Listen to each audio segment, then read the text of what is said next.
নমস্কার বন্ধুরা, স্বাগতার সাতকাউনি সবাইকে স্বাগত জানিয়ে শুরু করছি আজকে একটা নতুন ভিডিও। আজ বানিয়েছি দাদা বৌদি স্টাইলের বিরিয়ানি। চলুন দেখে নেওয়া যাক ঘরে আপনি কিভাবে দাদা বৌদি স্টাইলের বিরিয়ানি বানাবেন। প্রথমেই একটা হাঁড়ি নিয়ে নিয়েছি। হাঁড়িটার মধ্যে আমি দিয়ে দেবো সামান্য পরিমাণে সাদা তেল। তো সাদা তেলটা এখানে গরম হয়ে গেছে। এখানে আমি দিয়ে দেবো 4টে বড় পেঁয়াজ কুচি। এই পেঁয়াজ কুচিটি আমি ভালো করে লাল হওয়া পর্যন্ত ভেজে নেব।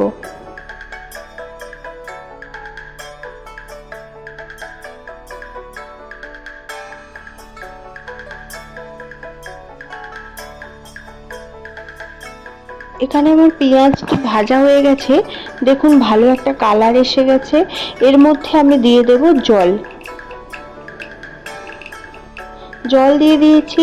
এর মধ্যে দিয়ে দেব লবণ আর দিয়ে দেব কাশ্মীরি রেড চিলি পাউডার। হলুদ দেওয়ার প্রয়োজন পড়ে না, তাই আমি হলুদ দিইনি এখানে। এটা দিয়ে সমস্তটা একটু নাড়িয়ে নিচ্ছি।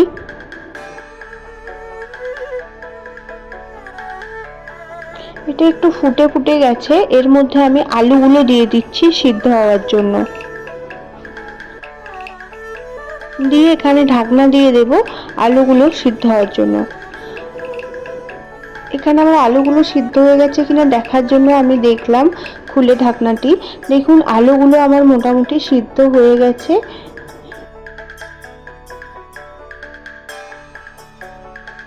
এগুলো সিদ্ধ হয়ে গেছে। এগুলো একটা পাত্রে আমি তুলে নেব। শুধুমাত্র আলুগুলোকে আমি আলাদা করে নিচ্ছি। আলুগুলো তুলে নিয়েছি। দেখুন যেটা অবশিষ্ট পড়েছিল তার মধ্যে আমি গোটা গরম মশলা দিয়ে দিলাম। দেখুন এটাকে আমি ভালোভাবে একটু নাড়াচাড়া করে নিচ্ছি। এরপরে আমি যে মাংসগুলো রেখেছিলাম সেই মাংসগুলো দিয়ে দিচ্ছি। এখানে আমি 1 কেজির থেকে একটু বেশি চিকেন নিয়েছিলাম। চিকেনগুলো এখানে ভালো করে আমি দিয়ে দিয়েছি। দেখুন আচ্ছা, চিকেনগুলো দেওয়ার পরে এখানে আমি একটা ঢাকনার সাহায্যে এটাকে বন্ধ করে দেব। দেখুন ঢাকনা খুলে দিয়েছি। ঢাকনা খোলার পরে এটা যখন ফুটে গেছে তখন আমি আদা আর রসুনের যে পেস্ট করেছিলাম সেটা ছেঁকে নিয়ে তার জলটা দিয়ে দেব। এটা একটু ভালো করে নাড়াচাড়া করে নেবেন। এখানে আমি পরিমাণ মতো লবণ দিয়ে দিচ্ছি আর দিয়ে দিচ্ছি বিরিয়ানির মশলাটা। বিরিয়ানির মশলা আমার আগের ভিডিওতে দেওয়া আছে কিভাবে বানিয়েছি, যদি আপনারা চান আমি লিংক দিয়ে দেব। এটা ভালো করে আমি নাড়িয়ে নিলাম। এবার এখানে আস্তে আস্তে আমি আলুগুলো অ্যাড করে দেব।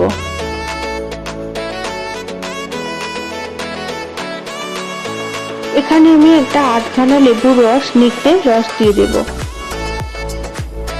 এরপরে দিয়ে দেব টক দই।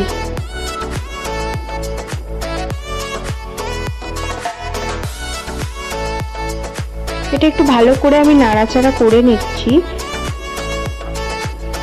এরপরে আমি দিয়ে দেব সামান্য পরিমাণে ঘি আর দিয়ে দেব খোয়া ক্ষীর।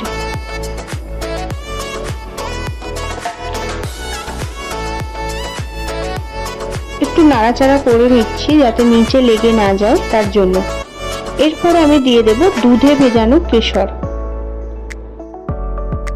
এখানে আমি বিরিয়ানির ভাতটি করার জন্য আলাদা একটা হাঁড়িতে জল বসিয়ে নিয়েছি আর উপরে রেখে দিয়েছি লবণ আর গোটা গরম মশলা। এটা আমরা পরে ব্যবহার করব। এদিকে আমি বলে রাখি আমি এখানে আলু বোখরা দিয়ে দিয়েছিলাম।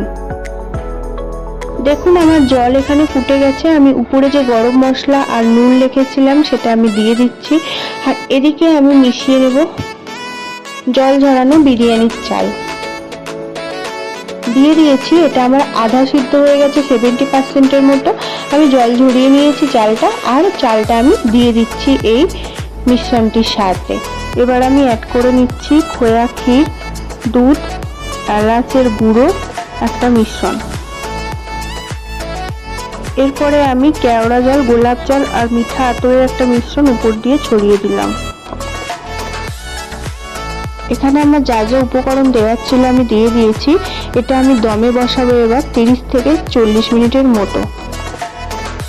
এটা খুলে নিয়েছি। দেখুন একটা সুন্দর ফ্লেভার এসছে আর দেখতেও খুব সুন্দর হয়েছে। আমি উপর থেকে ঘি ছড়িয়ে নেব।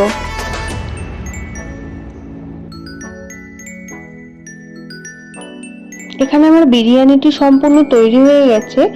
দেখুন বিরিয়ানিটা আমি কেটে নিয়ে ফিরে আসছি। বিরিয়ানিটি যদি আপনাদের ভালো লেগে থাকে প্লিজ শেয়ার করে দেবেন, লাইক কমেন্ট করে নেবেন। নমস্কার।